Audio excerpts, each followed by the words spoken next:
Well, hi. Thank you for checking in here on the BDR lunch gathering videos. We're glad you're here.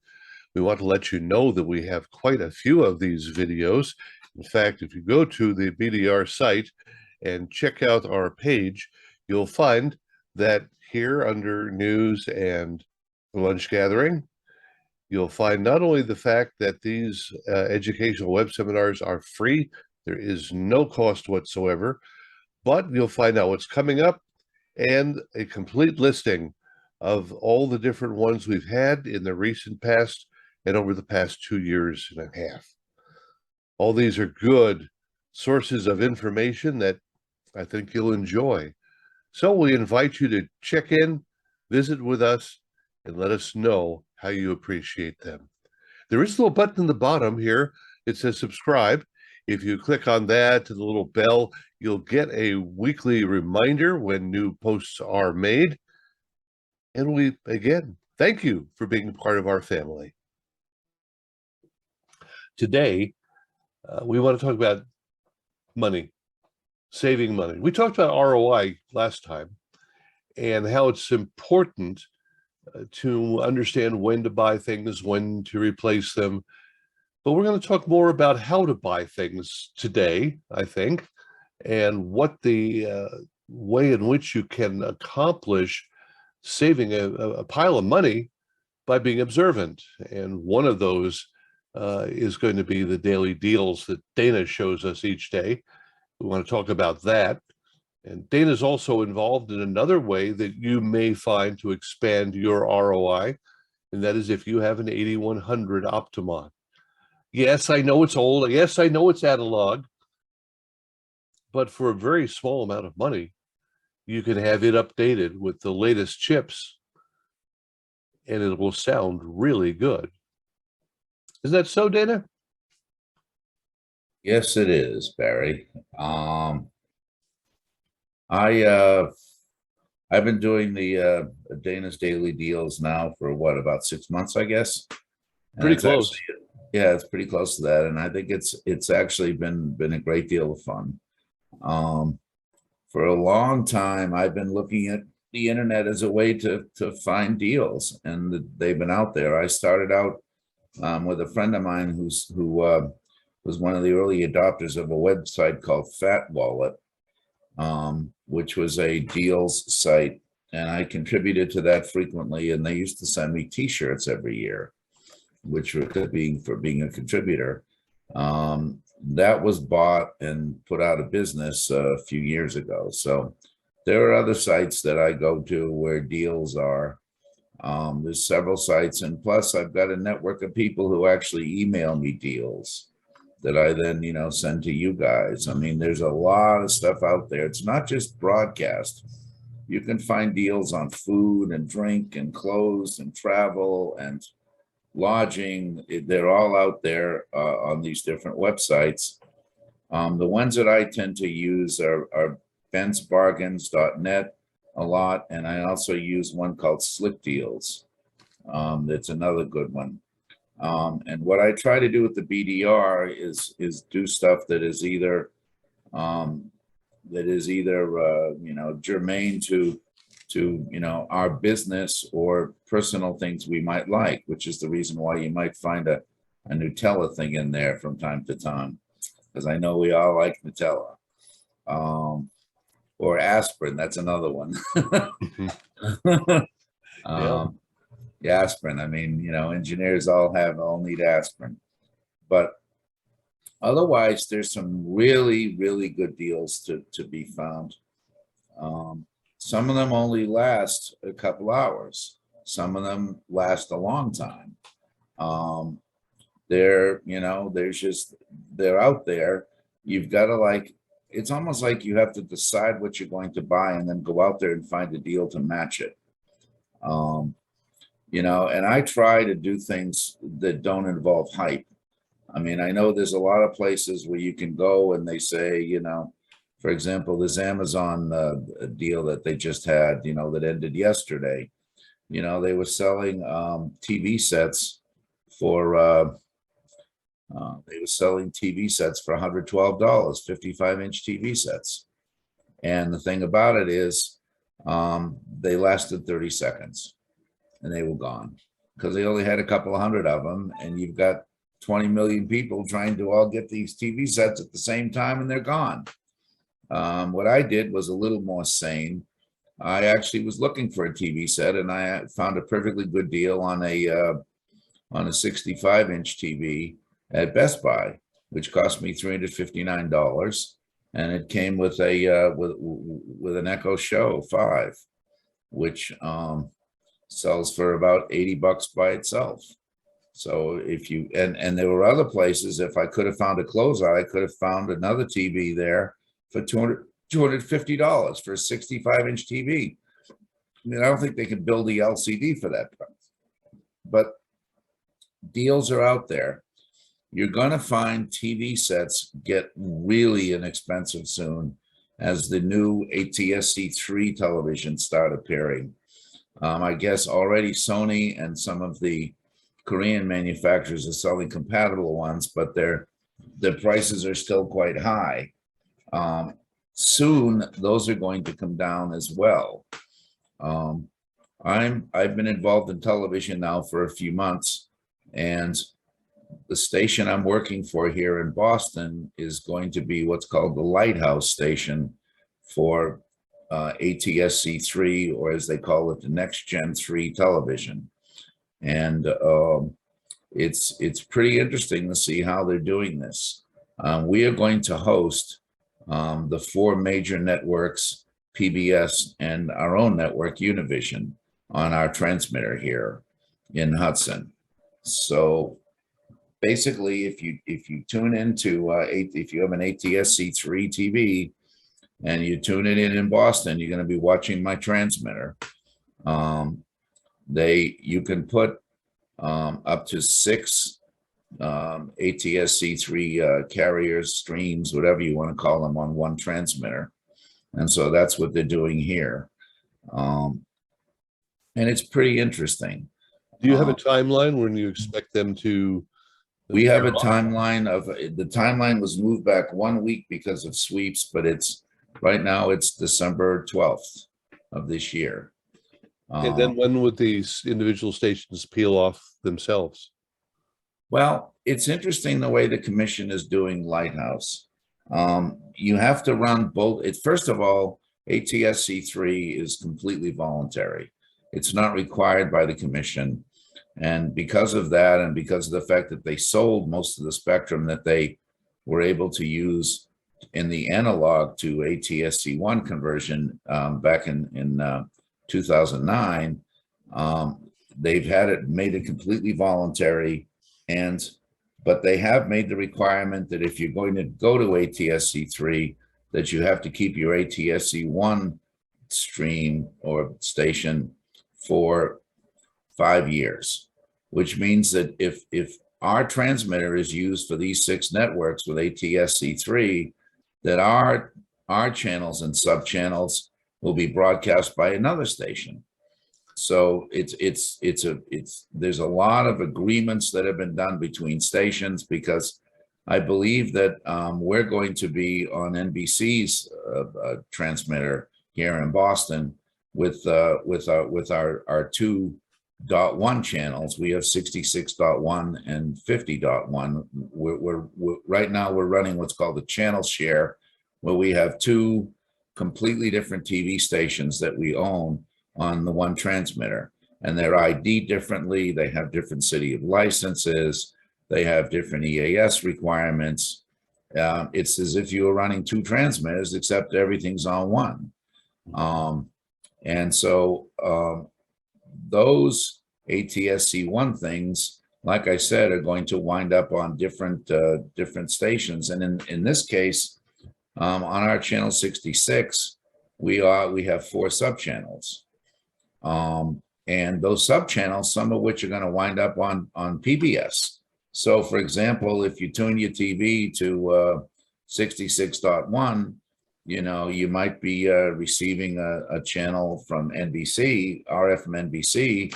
But if you then turn around and go to 66.2, what you then get, might be coming from PBS. And of course, there's something called PSIP, which is a giant virtualizer that kind of keeps this all, organized and together. So this stuff is pretty interesting. It And is. It is. yeah, We're and it's gonna, kind of an aside here. It's kind of an aside here. The people who are in television know what I'm talking about.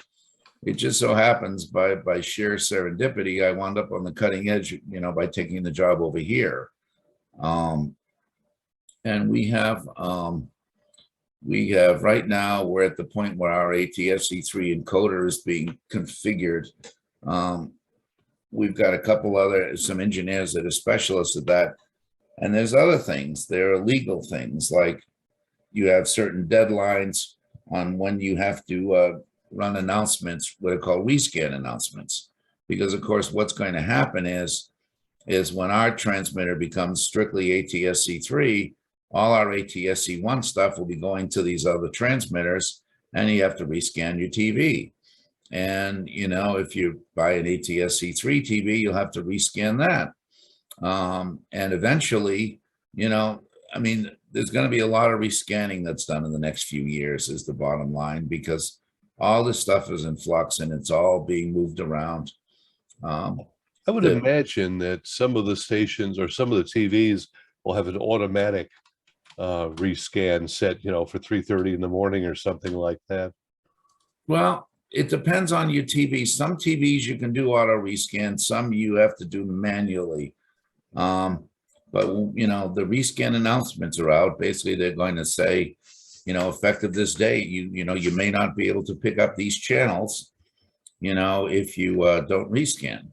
Yeah, watch out for the latest football game or basketball game or something like that. Oh, it's there's as much politics involved as anything else. Because, the question is, who is going to carry our stuff? And then what about the other stations, for example? What about the independents that, won't be on the first, tier? There's obviously going to have to be a second lighthouse station for those. Because, basically, it's like I said, we're doing the four major networks, NBC, CBS, ABC, and Fox, and PBS, and Univision, which is, our Spanish network. Mark wants to know how many sub-channels you can get on each of these 6 channels. None. So basically, you take up the entire bandwidth with these 6 channels. In fact, the specification, the ATSC3 specification is you can really only run 5 channels. We're pushing it to 6. And what's going to result from that is that we're actually going to have slightly less forward error correction. So basically, there's a trade-off on everything. Now, the powers that be who have done the calculations have determined that in our case, it's not going to be a problem for a number of reasons. The first one is our high height in ERP. And the second reason is that we're elliptically polarized. We're running 20% vertical here. So those combinations they've determined will leave the error correction within an acceptable range. So in each case, what you're saying is each of the network stations will be one on your system, and all their sub-channels will be spread out over other stations. Right, and R1, that's correct, and R1 will be on other stations. Our ATSC1 there'll actually be 2 ones. There's going to be an ATSC 3.1 and an ATSC 1.1. And so you can see how confusing this starts to become. Sounds like a line from Babylon 5, not the one. Exactly. It's ATSC 3 offers some big advantages over 1, and unfortunately, it's technically incompatible.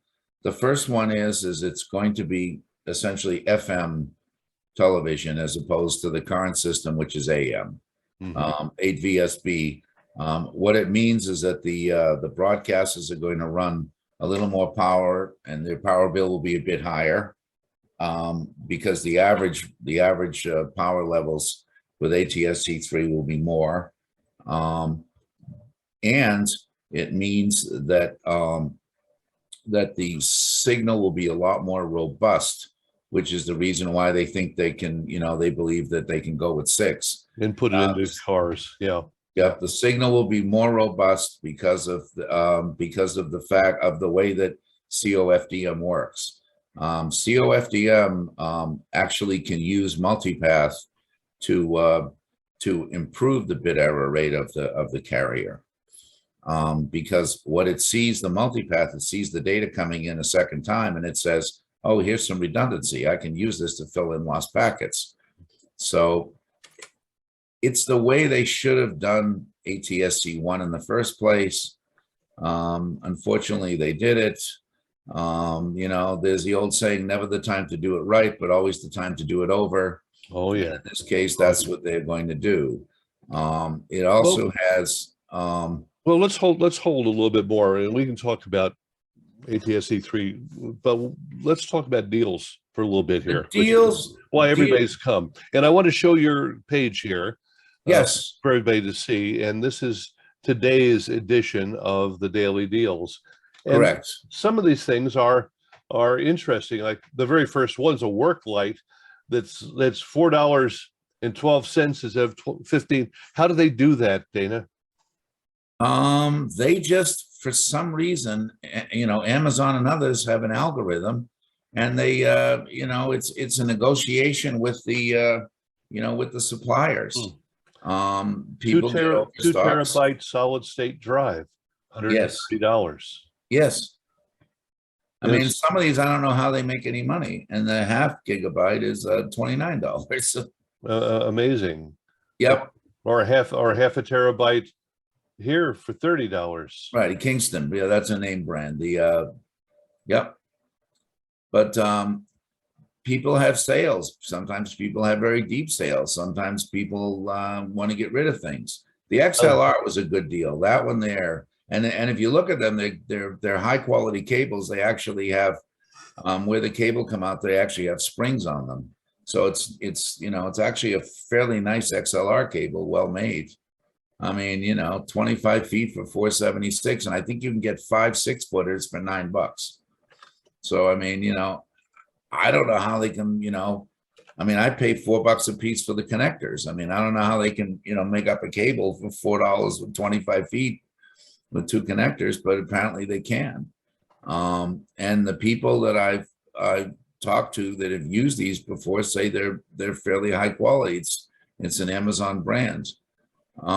Just having a couple of these around for emergencies, if not remotes, seems like goodness, you get 4 of them and you had $20 or less. Well, I bought 2 of them today, so I mean, I have them, and I have, just to have. Yeah, I mean, I've done the same. I've bought several things off your list because they made a lot of sense, and so I can verify that you've got some really nice deals here. Yeah, there's some really good deals. There's generally we find deals, and I mean, some of them aren't super deals. I mean, the wharf deals you just scroll by are just, that's a couple $100 off, but it's also kind of a historical thing. So you save $200 and you're part of history because it's their 80th anniversary edition speakers. A lot of these things are seasonal. For example, the time to buy an air conditioner is in the wintertime if they haven't put them away. Or the second best time is probably the fall when they are putting them away, and they much rather sell them to you than warehouse them for 6 months. Sure. The other thing to consider is deals tend to predominate right before the start of a next quarter. And the reason is, I think it has something to do with inventory and taxes. I think in some states, you're taxed on the inventory you maintain. So if you could convert that inventory to cash, then it's taxed differently. So I think that's an incentive for a lot of these people. But this has been a great deal of fun doing this, just finding deals. And the ones I put here are actually not all the ones, because I've seen deals that last 15 or 20 minutes and go away. Yeah. It's just it's kind of almost a luck of the draw. The ones I do here are the ones that are generally pretty reliable. But I'll tell you, when I do this, in the morning, I'd say probably about a quarter of the deals are already expired before I do the list. So I have to check each one. And of course, if they're expired, they don't make it onto the list. So it's But really true what it says here for yesterday. Some may work, some may some not. may work, some may not. Yeah. I mean, generally, I don't put things on there unless I verify that they work. And if there's a deadline, usually I'll put it on there just to warn people. But you know, the best time to use the thing is as soon as it arrives, when all the information is fresh. Because like I said, you can go a couple hours and they either sell out or they're pulled. I found there was some great deals. I mean, I found yesterday, I found a 12-foot HDMI cable, HDMI 3 cable. It was $1.50. And when I went to click on the link, it was back up to $16. So of course it never made it, but how they can discount it that much, I don't know, and why not take advantage of that? Probably a little bit like the doorbusters at the local food store where they'll have strawberries for 97 cents to get you in the door. Well, see, there's other things though too. Well, a lot of these companies have hidden sites and secret sites. Like Amazon has a thing called Amazon Outlet that a lot of people don't know about. And it's Amazon.com/outlet. And I mean, it's not at all, uncommon there to find things 30, 40, 50% off from the main Amazon website. That's like the Dell site, isn't it? It's a lot like the Dell site. Yeah. I mean, you can go to they have a business site, they have a closeout site, they have a home site. And, you can see the same computer on the home site for $200 cheaper than the business site, except it has, Windows 10 Home instead of, Windows 10 Professional. But otherwise, the machine is the same. I think they price things on what the market can bear, and that's the reason they have different, things. But the hidden sites, when you find them, they're pretty cool. The refurb site on Dell, I've seen some really gongas. Yeah. Well, I bought a 55-inch TV a couple of years ago. I found it on a hidden Walmart website, and it was a 55-inch Hisense TV. Now this is probably going back 3 years ago now, and I paid $179 for it, shipped free. I quite frankly, I thought to myself, I'm going to buy this thing, but I wouldn't be surprised if this order is canceled, because on the main website, they had the 50-inch TV of the same brand for $200. So they were selling the bigger TV for $20 less on the hidden website. But I applied for, I filled it out and they said it'll be delivered. And sure enough, 2 days later, it showed up at the door. So what the purpose Whatever you was do, for if you this happen to have a website. fly land on your screen, Did you mean to talk there, Hal? yes, I was providing a caution. On a 55-inch screen, regardless of its composition, should a fly sit upon it, forego the fly swatter. I have a 55-inch OLED that is a year and a half old. A fly sat upon it some mornings ago. My wife, not giving it a second thought, picked up a plastic fly swatter and swatted it. Oh boy. The OLED panel is now shattered. There is no such thing as a replacement. That fly cost me $1,200. So when I hear people with large screen TVs and things like that, it's just now a matter of course me being obstinate, bullheaded, and interruptive by suggesting that the owner of said TV should, if a crawly or flyy insect lands on it, scoot the insect off and Never snacking on invite something hell else. over to But SWAT. you know what I would do for that is I don't think I'd probably use an air a keyboard air thing. Yeah. Just Never blast that invite at the hell fly. over to SWAT your TV. No, you don't want to swat your TV. You can break your TV. I mean, It and on wasn't a, me, on it a was my large wife, screen. and she didn't give it a second thought. I mean, when I put Yeah, the I thing know. out there, my sister emailed me back on Facebook saying, geez, I'd have done that too. Okay. I know you have to Before- be careful with these large because it's a great big panel of glass, of thin glass. Before we return to TV, let's cover one or two things with computers, and I want to talk about broadcast gear as well.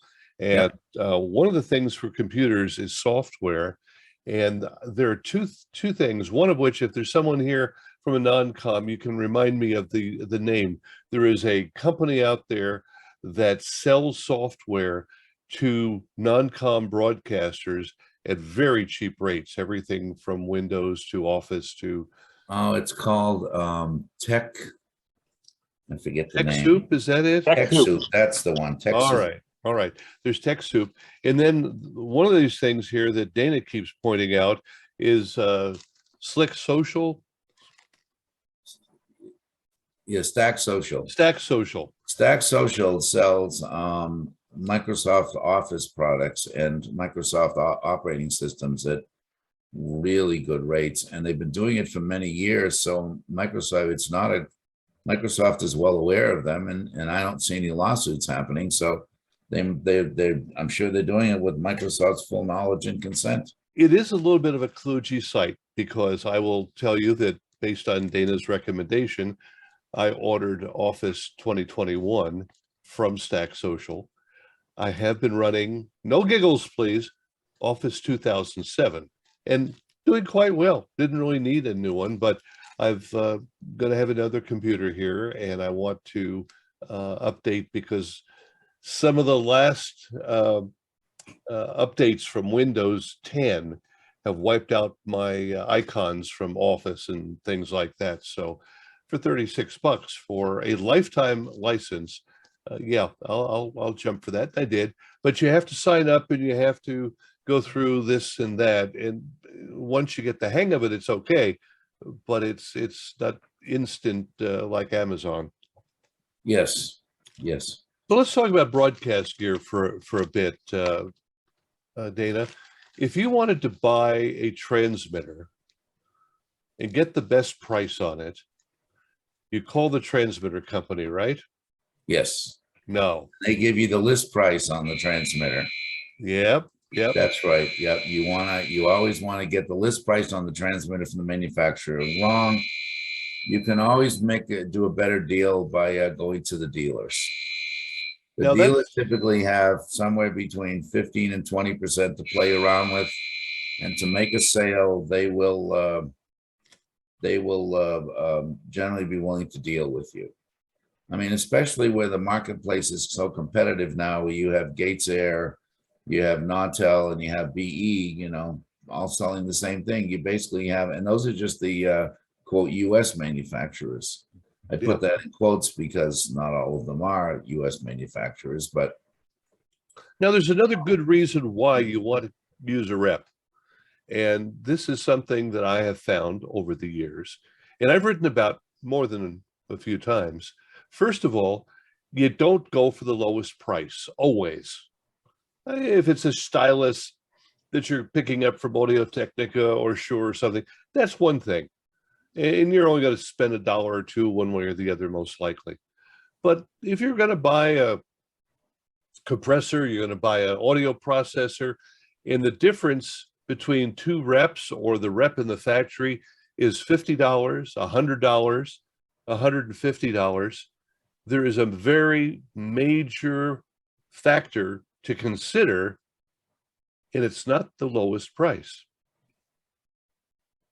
yeah, I'd agree with you. You want to go for the guy that will answer the phone at midnight, and you want to go for the guy that will help you select the options that you need, not necessarily the options that he wants to sell you to maximize his commission.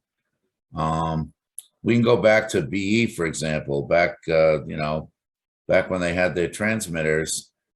where you could spend $3,000 extra for the fancy screen controller that it turns out would shut the transmitter down more often than the RF would, because the controller was more screwed up than the RF part of the transmitter. So, you know, you spent extra for something that made your transmitter less reliable.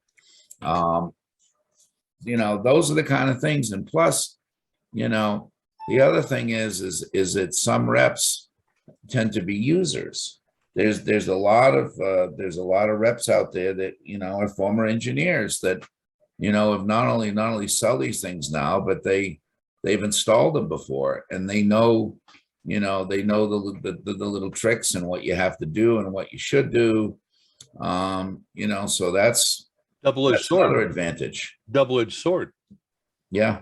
You can get a turnkey contractor, but sometimes their favorite product is not what you really need. Exactly. People remember, buying a transmitter, this is a transmitter or an automation system or a console or any big ticket item, okay?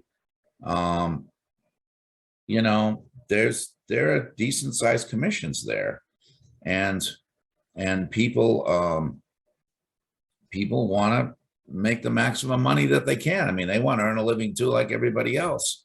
But you know, the manufacturers generally do protect their reps by quoting strictly list price. Sometimes will negotiate a little bit, but they usually are loyal to their dealer network. And you know, that's the way it should be. I don't think I would want to rep a company that would undercut me, you know, on selling something. I mean, that's certainly not fair. That's what really happened with Orban products just before it was sold to Desikara. They were undercutting their dealers and lost a lot of market share and really ticked off Bob Orban.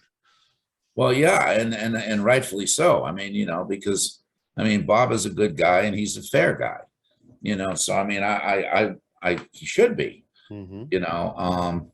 But now let's go back to the rep for a second. Yes. When you deal with, and there's nothing that says that you can't call several of the rep companies. Sure. We have Broadcast Depot as a banner ad on the BDR, but there are others, SCMS, RF Specialties. By the way, when it said in the news, say RFS is getting out of broadcast, that's the company that makes cables and antennas. And that's not the rep firm. There's also BSW. There are 5 or 6 large rep firms, and there are a couple of smaller ones too. Yep. The key point here is to get to know somebody at one of these firms that you trust, and that when you say, I want to buy such and such, they'll say, no, you're an LPFM, you don't need a digital console. Here's an analog console. They'll do everything you need. No one will ever know the difference in the studio or on the air, and you'll save $5,000. Exactly. And those are the people that you really want to use as resources.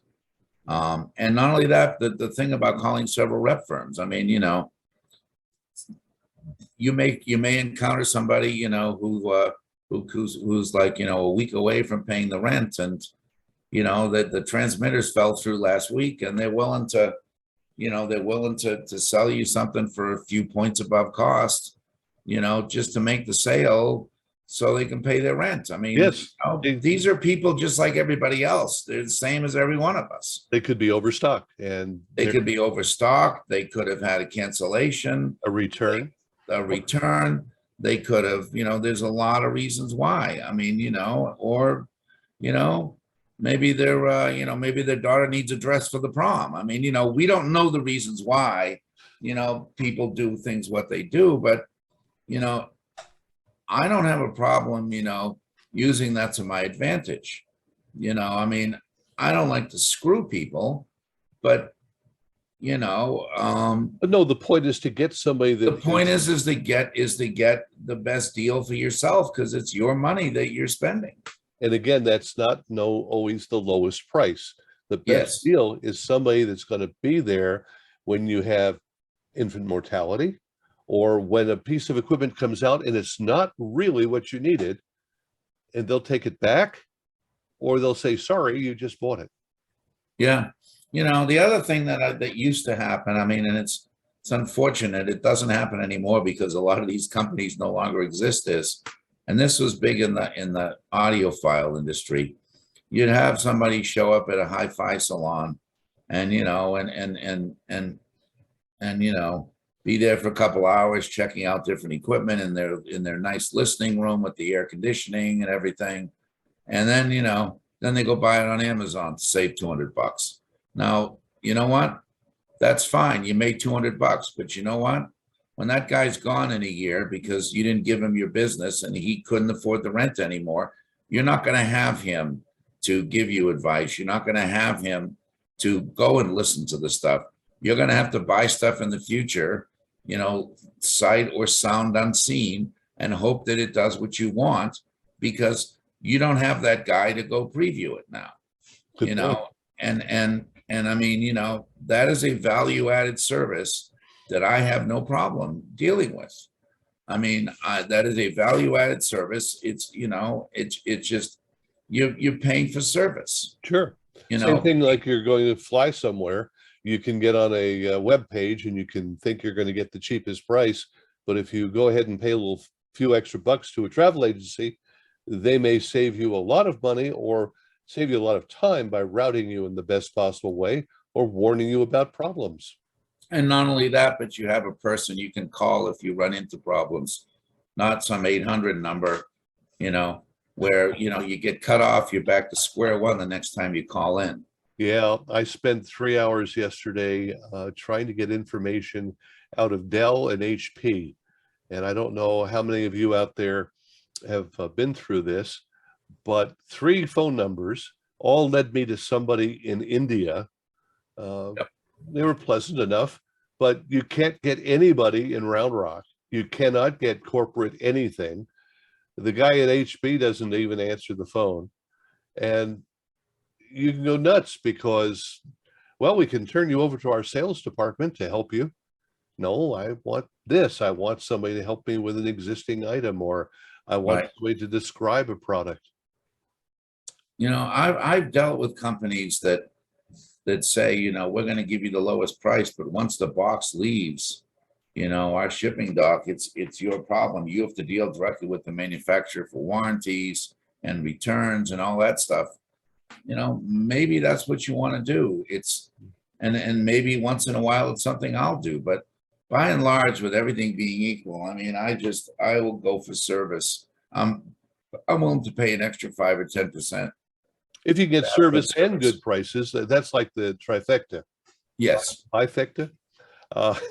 And then give everybody an example here, based on Dana's recommendation in the article that he wrote on the BDR. It's behind my shoulder right here somewhere.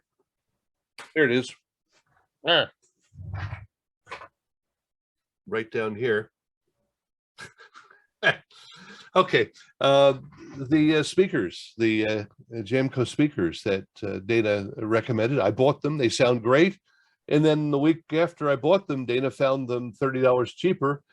And yes, I'll tell you, they said it was a one-time accommodation, but Amazon gave me my $30 back.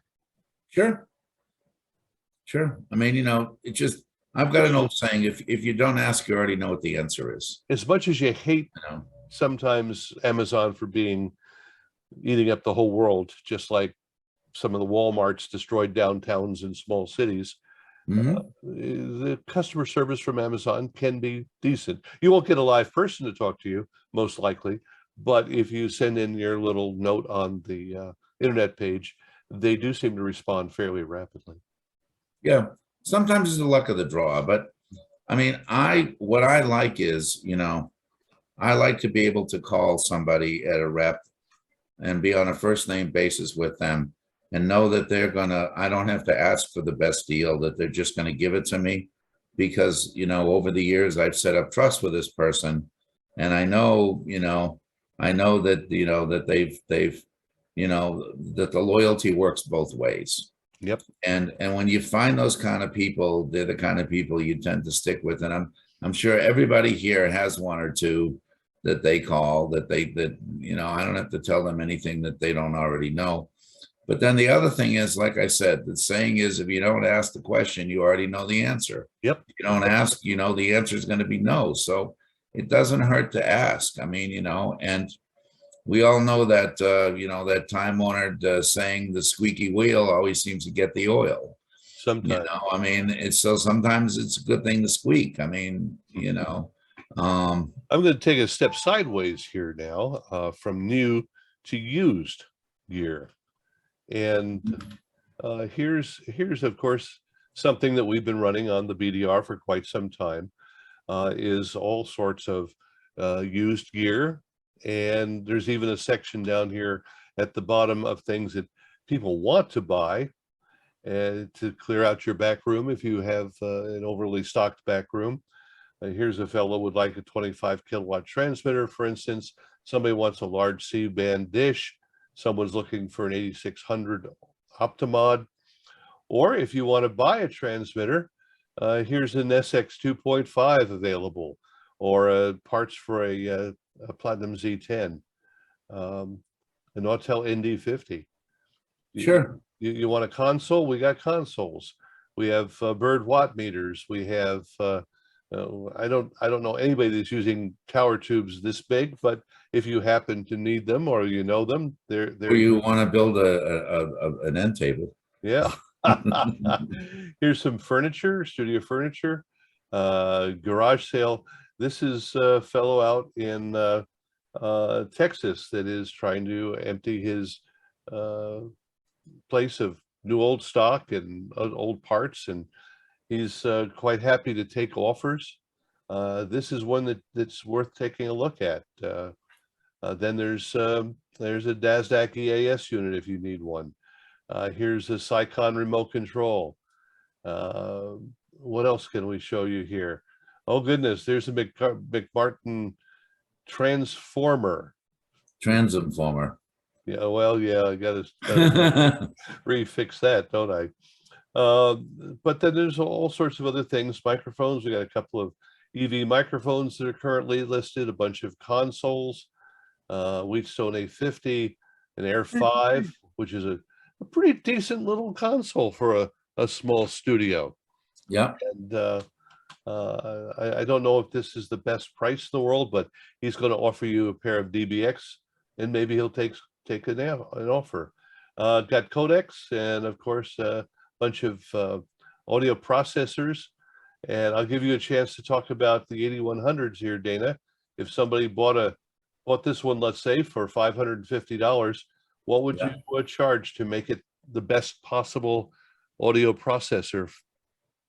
Well, usually what we used to charge was $1,000, which is more than the processor sells for now. But the good thing about it is you can rebuild these by yourself pretty easily, particularly the 8100s and the 9100s, because all the ICs are socketed in those. In the older 8000, all the ICs were soldered in, and they were two-sided boards with plated through holes that didn't plate through too well. So those required some special talents to get them done. And when I used to rebuild those, we would socket all the ICs. We would put sockets in, so the unit was upgraded to socketed. But the 8100 is easy to do. Generally, what goes in those is the capacitors in them over time. After about 10 years, the capacitors in those are all shot. The electrolytics I'm talking about. And the best thing to do is just to make a list of all the caps and all the cards, and just make a giant purchase at Mouser, and do all the order all the parts at once. I mean, and don't forget the power supply that's in the back panel. You have to take the back panel off to get to it, but it's there. If you pull some of the cards out and you look through, you'll see the circuit board there. You need to do that one as well, because it has caps that when they go, it can cause the unit to oscillate. And also in the side, there are two larger capacitors, that large electrolytics that have screws on top of them, those also need to be replaced. Because those, if you, after a few years, those will actually shake like the caps in the Harrises, not as loud, obviously, but you can actually hear the slosh in them. So, I mean, if you change the ICs and you change the capacitors, you wind up pretty much returning the unit to what it sounded like when it was new, which, let me assure you, it does not sound like today. There's a gradual decline over time in parts, and it happens so gradually that you don't notice it, you know, until in most cases, the new piece of equipment comes out that you're demoing, and you put this in, you say, oh my goodness, this thing sounds so much better than the old one. And yeah, part of it is probably because it's an improved technology, but part of it was because the parts of the old one were all shot. You know, I mean, do a total recalibration of the unit when you do that, when you put in different chips? Generally with the electrolytic caps, you're not really changing anything that requires a recalibration. And with the chips, you know, they're all controlled by feedback, so generally they don't require it either. If the unit meets the factory specs, I mean, generally what I do is you should always check the pilot phase in those. You should always check the L-R gain for, you know, proper separation. But and obviously, like, you know, you sub to main suppression and stuff.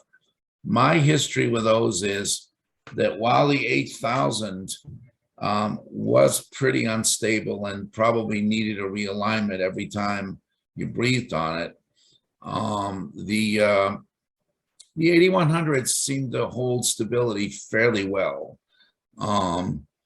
Generally, you know, what goes is over time they drift off, and when you put the parts back in, the capacitors and stuff, you can get them pretty close to where they were. There's some other things in the 8100s you need to do. On cards 3 and 4, which are the compressor cards, they use tantalum capacitors. They pass audio through a couple of tantalum capacitors that have no bias on there. It's in the base channel. And so what I usually will do is replace that with a non-polar capacitor, 100 mic non-polar cap, because there's no voltage there, and tantalum caps without any voltage on them can sound pretty harsh. The other thing is on cards 3 and 4, and also on card 7 of those units, there are op amps in there where they used a dual op amp and they only used half the op amp. So in other words, they only use like op amp 1. And in some of those units, in the beginning, they didn't turn off the unused op amp. They basically left its pins unconnected. So what those can do is they can turn into little oscillators, square wave generators. And what that does is it corrupts the DC to the other amplifier that audio is going through. And that can cause, you know, some weird things. I discovered this when, excuse me, I discovered this when I had an 8100 that would sound great on some days and not so great on other days. And I would power it down and power it back up, and it would sound great for a few more days and then not sound so good again.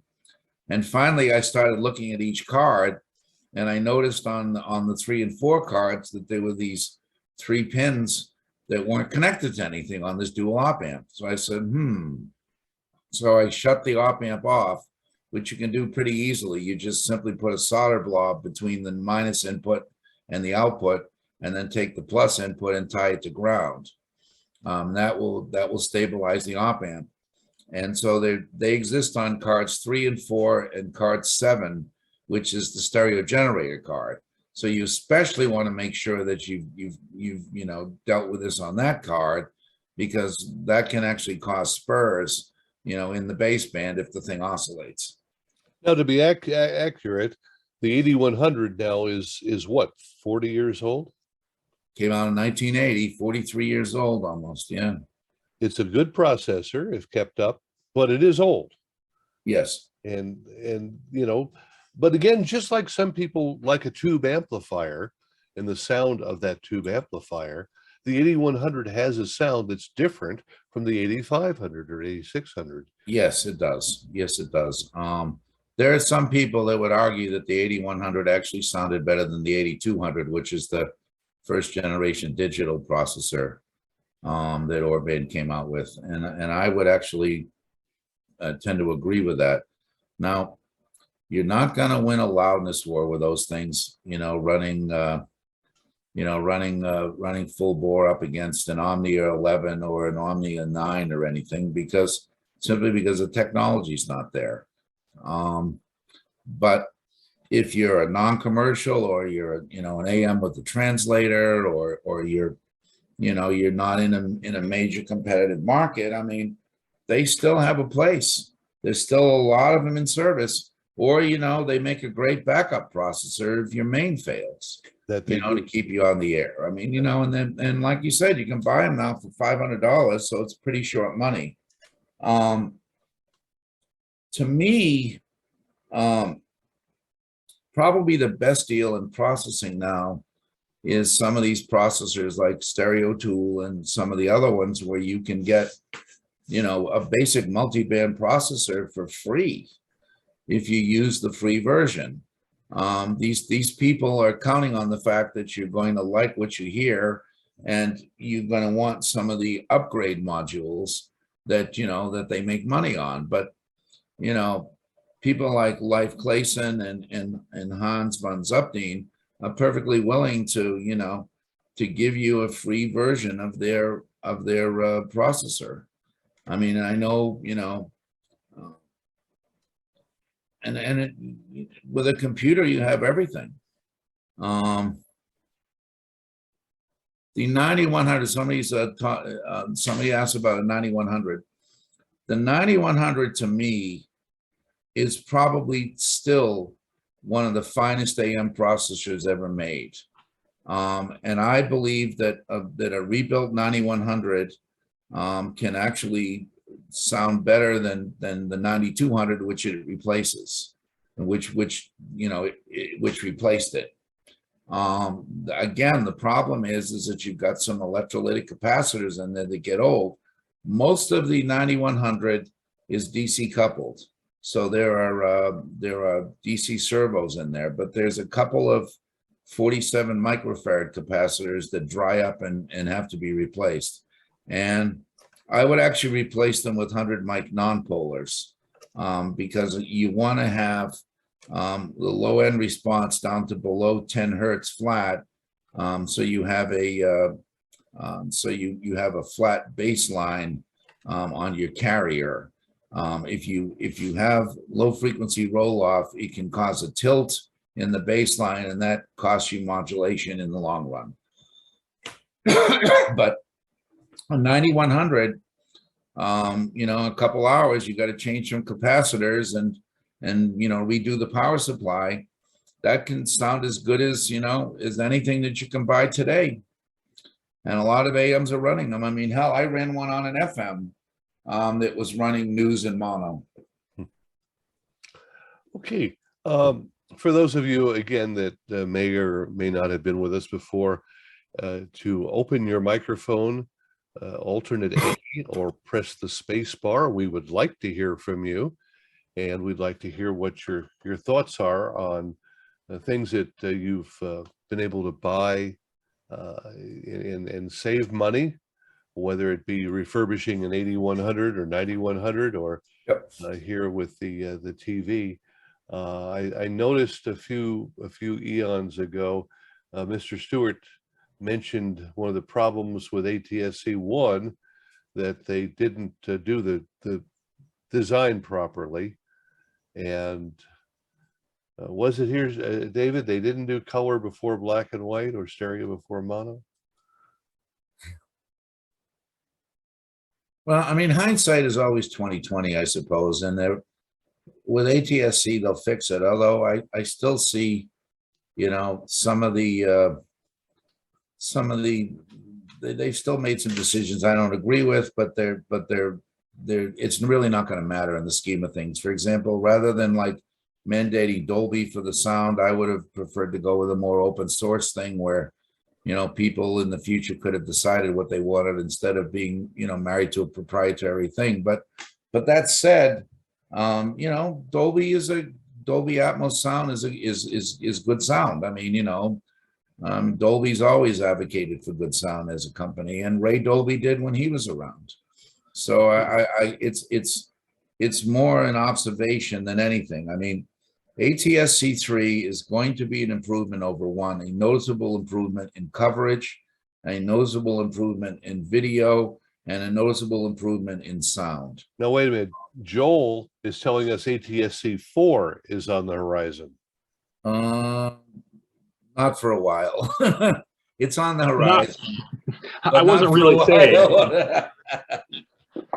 I was just saying that even as ATSC 3 is now starting to take off, it's using H.265, which is already now last generation video codec.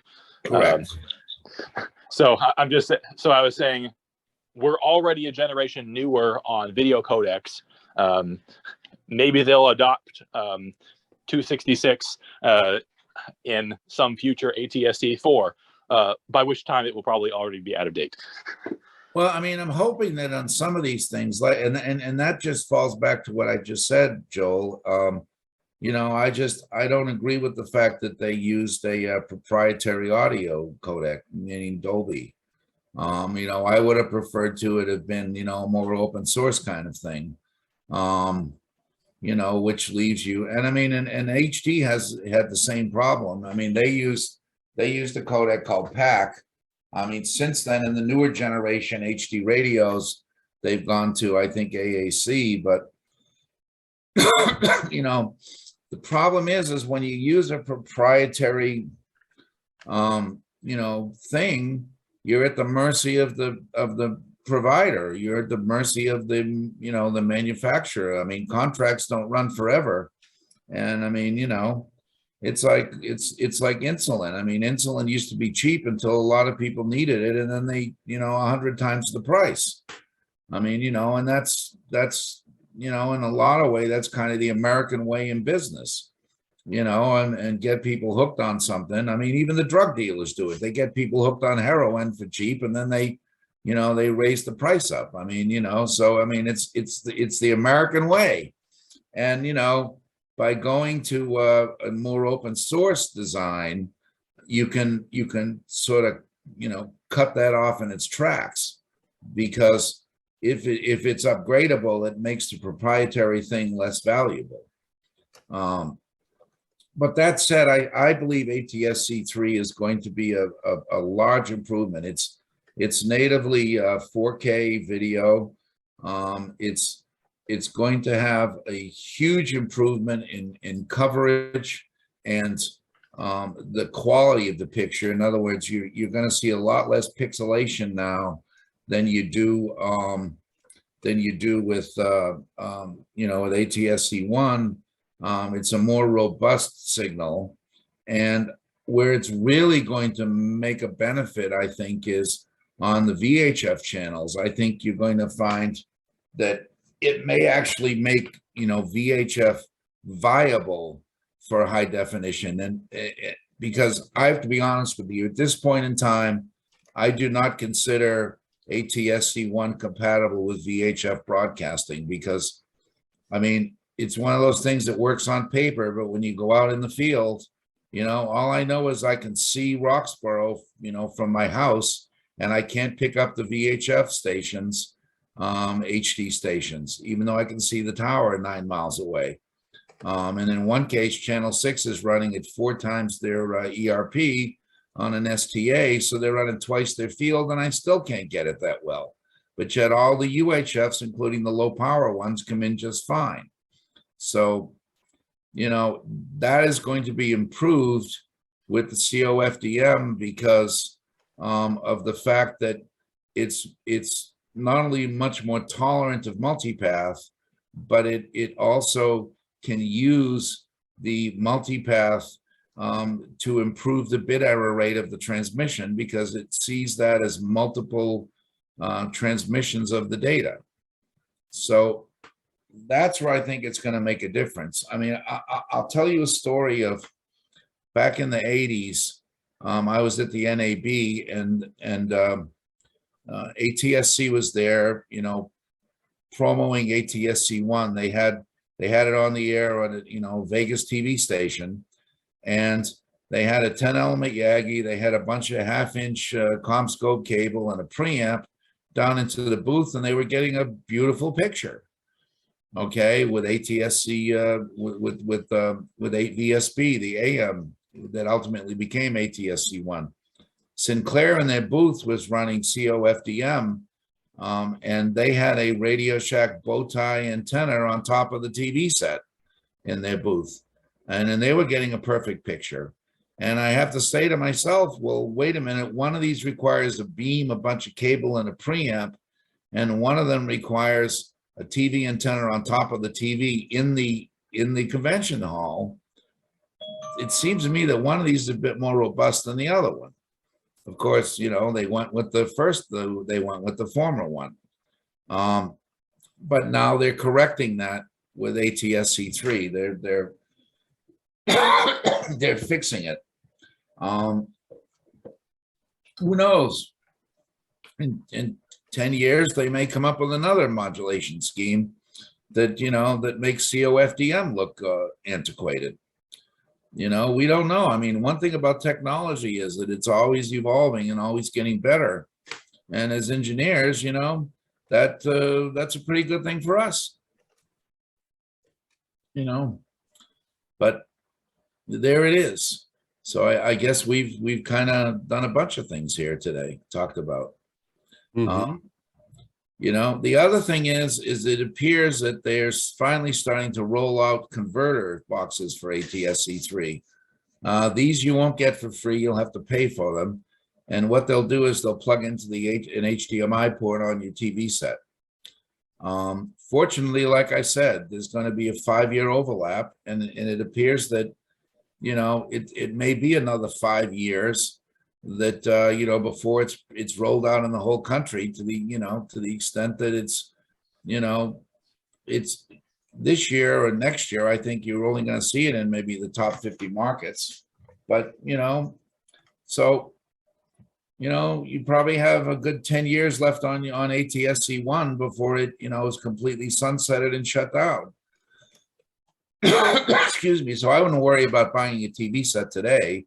You can, you know, it's going to be obsolete or probably worn out, or, you know, somebody's going to swat a fly with the screen. I mean, in the next few years, and you'll have to buy a new one anyway. And like I said, the converters will be available as well. I mean, it looks like they're going to be somewhere in the $100 range.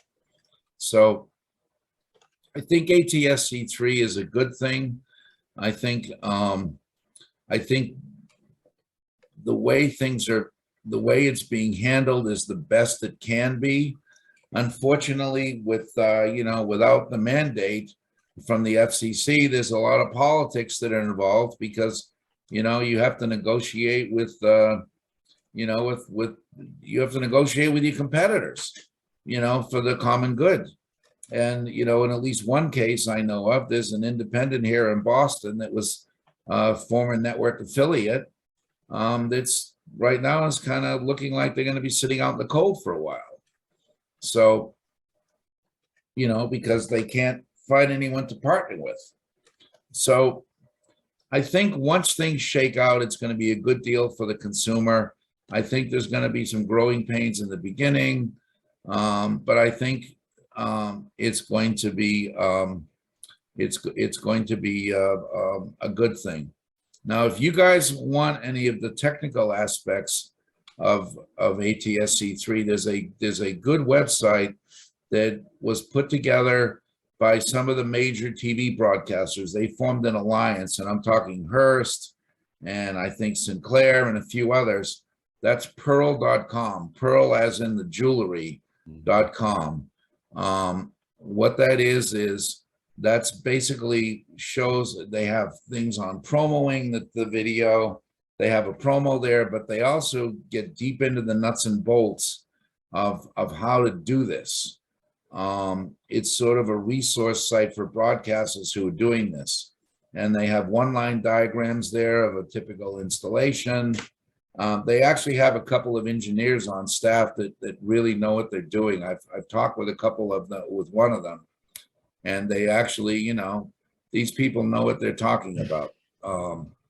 But it's I think it's pearl.tv or pearl.com. I'm not sure which, but Pearl is in there.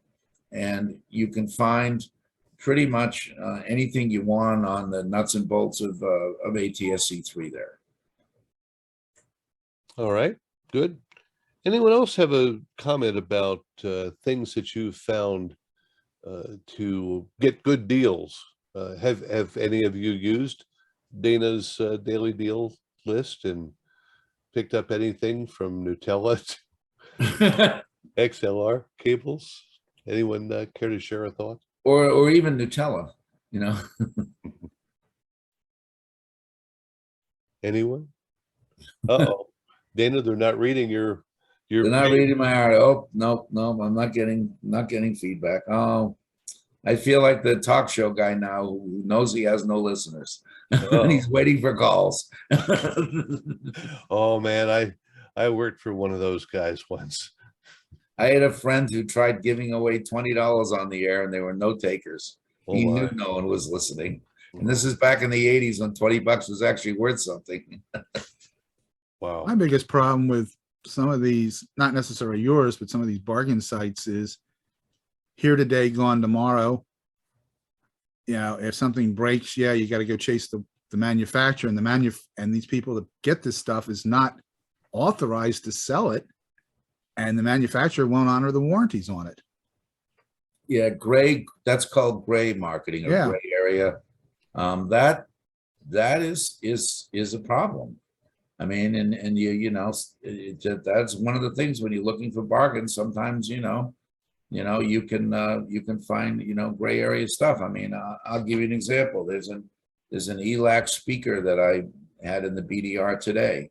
That particular speaker, it's an ELAC product. It's made by them, but you won't find it on their website and you won't find it in their product list.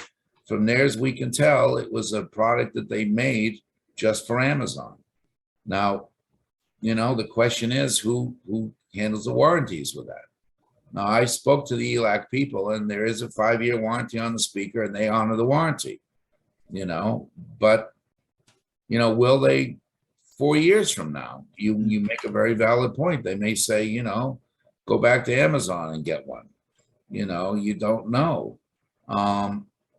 In their case, I picked up the speakers. They had literally a 3-hour sale where the speakers was $66 a pair. And I heard about it and I bought a pair. Now they're 108, I think, on today on Amazon.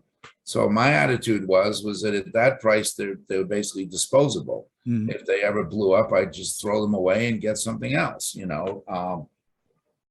But you're right. I mean, and probably the same thing with the $359 TV set. I mean, if my screen broke or it fell over and cracked the screen, yeah, I'd be upset, but not as upset if it was a $2,500 TV. I think if Amazon where you purchased it and it turned out to be gray market, I think they would refund your money. I think Amazon does make an effort not to allow that, but you do have to watch because you can order from Amazon or certain products. It shows up on the webpage are sold and serviced by so-and-so. And, if you, again, spend a couple more bucks with Amazon than with so-and-so, you're protected pretty much. Yeah, I mean, and I mean, like I said, and these particular ELAC speakers were apparently only sold on Amazon. I mean, you can't go to an ELAC dealer and buy these things. They don't even know what they are. But yet, they're sitting there on the Amazon, website. So, I mean, again, I think that's true. Yeah, there they are right there. I mean, for $108, if you get burned a year or two down the road, I guess really it's no biggie, but but I agree with you. I mean, I don't think I'd want to spend $2,000 and get burned, you know? So you need to go into this with a caveat and with a grain of salt that, you know, what you're getting, you know, might be, and there's nothing wrong with asking the question. You know, you can say, you know, are you an authorized dealer for these? I mean, you know, who's Oh, yeah, gonna sure do we the are. warranty?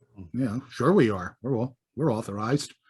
Yeah. Well, We're Dana, authorized to sell them, you know. I'll give Dana his props here. Dana does pretty much check out each one of these things he posts, and if there's a dicey company, he won't post it. There's No, other I don't. to go. So I don't think you need to worry about anything that's on these daily deals. And if there is, you call Dana, he'll punch out the company. Yeah, I mean, you know, the ones I generally put up there are things I've verified, you know, to the extent that I can. You bought many of them.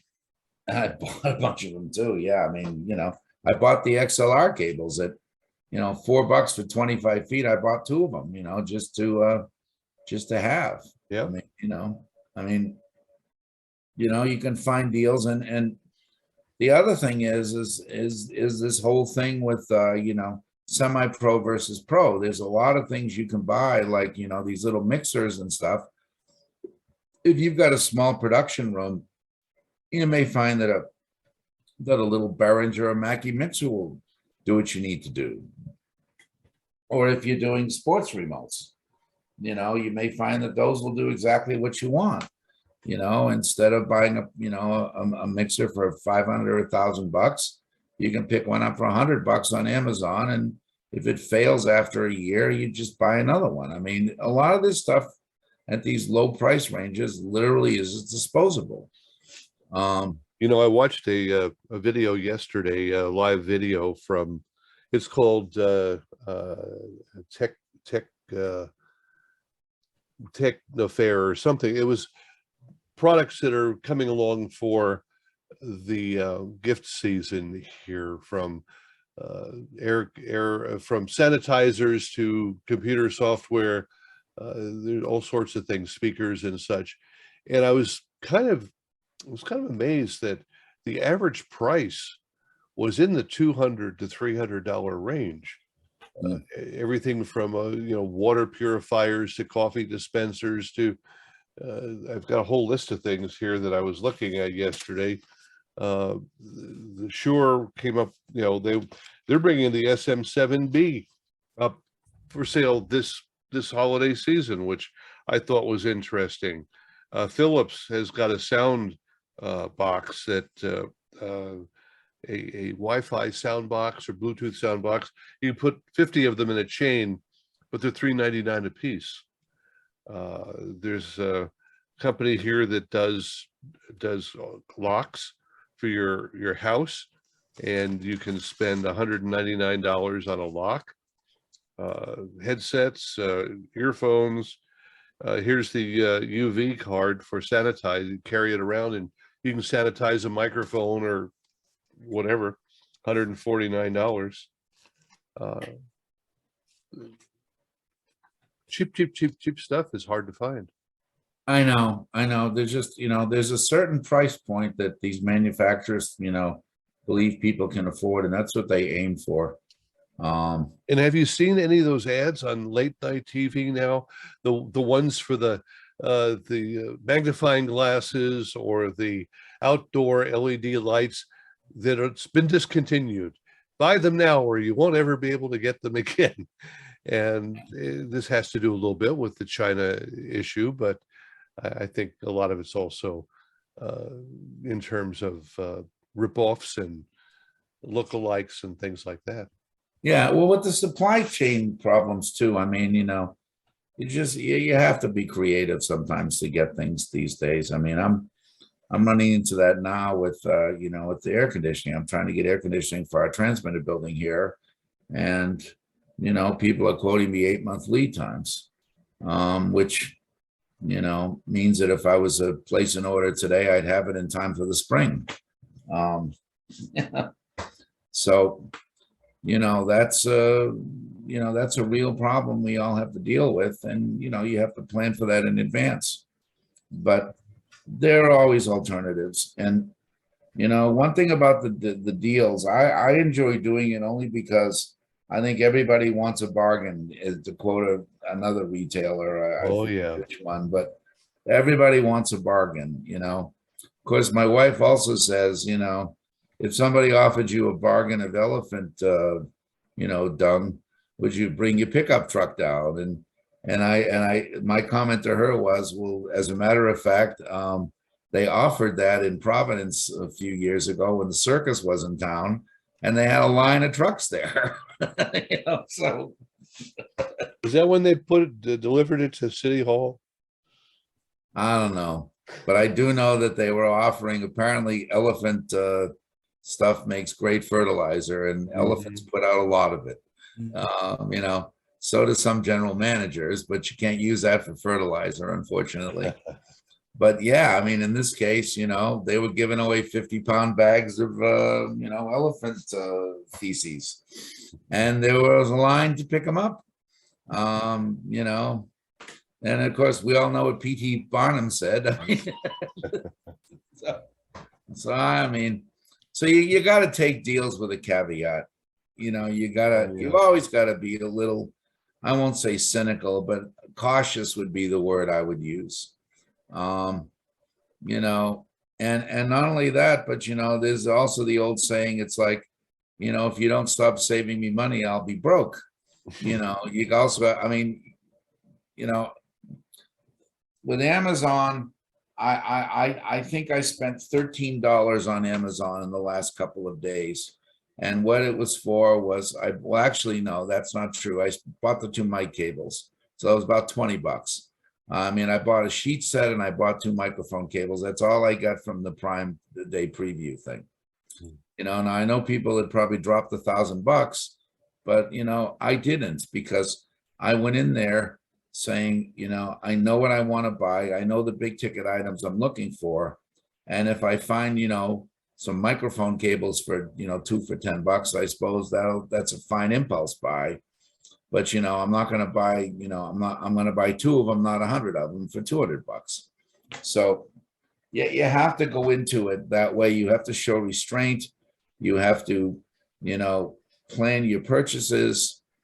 And then, what I do is I say, okay, I'm going to need a TV set. And I do it in a way that I don't need to do it as an impulse buy, where I said, okay, I'm going to need a TV set in 2 months. So I spend 2 months looking for the best buy on the TV set, and then I buy it, and that's how you can get the TV sets for $350 as opposed to, $1,000. So, and it's a little fun doing this too, because it's almost like, it's almost a thrill of the hunt, so to speak. Yep. So, I enjoy doing that. And like I said, if you could, if you can get a decent sounding stereo system for, a couple $100, why spend $1,000? It's just, take that $800 and go on a trip with it. You'll enjoy that more. What's Billy Joel say? Don't spend a lot on it. Don't buy you get more mileage from a cheap pair of speakers, Don't waste your money on a new pair of speakers. You get more mileage from a cheap pair. He's probably right. I found if a $70 amplifier can do 80% of a $700 one, then I'll buy the 70 and I'll take a trip with the money I've saved, or take my daughter to dinner, but I hope you guys enjoy the, the deals. I'm going to keep doing them as long as you're still reading them, and, we'll go from there.